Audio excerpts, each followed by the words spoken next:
Our first stop on today's foodie adventure is at the Institute of Texan Cultures to get a deeper understanding of German and Czech settlement in Central Texas and their influence on the regional cuisine. Joining us now is James Benavides. He is the communication specialist here with the museum. Thank you so much for having us. Oh, glad to be here, David. Right behind us, you have the beautiful setup over here about German history, and we want to learn more. So when did German and Czech populations start to migrate to Central Texas? You're going to see two waves on this. In the 1830s, you see this first trickling of German and Czech settlement coming into Texas. Word gets back to the mother country in Germany, and you start to see the creation of the Adelsverein.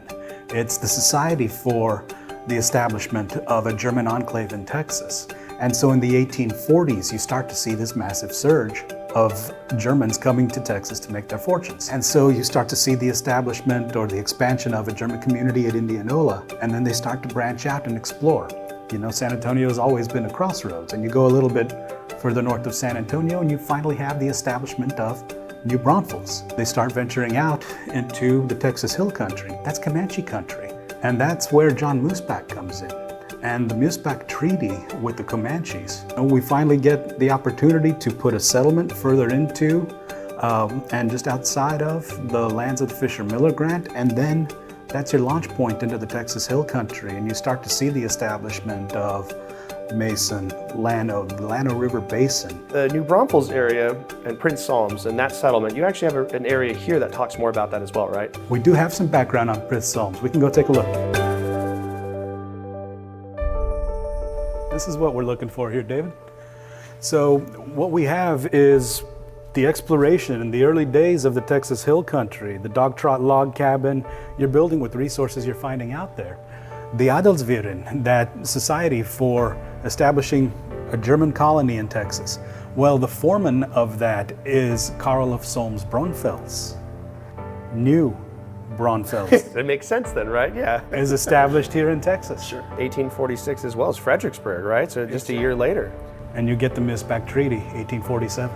It all just happened so quickly too. I mean, what a quick period of time to go from settlement to treaty to expansion. About 15 years. That's wild. You get all the culture that comes with it, and then you get all the music, which is represented here as well, and the food. It's not just people moving from point A to point B, because you're bringing with you a whole way of life, a culture.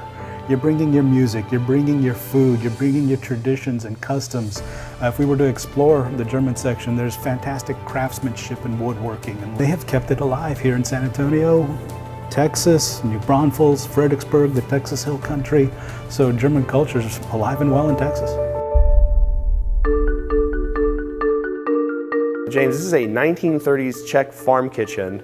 And right around the same time the Germans were settling here in Central Texas, so did a large amount of Czech settlers come here, and they expanded as well, and going into the 1930s, but this was a lot earlier than the 1930s, right? Right, like you said, we're seeing around that same wave. We start seeing the first Czechs arriving in Texas kind of in force in around the 1850s, and they're coming in basically through Lavaca County, Fayette. You start seeing other parts of Texas with these Czech enclaves starting to spring up, and again, Shiner. Right? Shiner, that's one of the big parts. James, thank you so much for giving us a tour here at the Institute of Texan Cultures.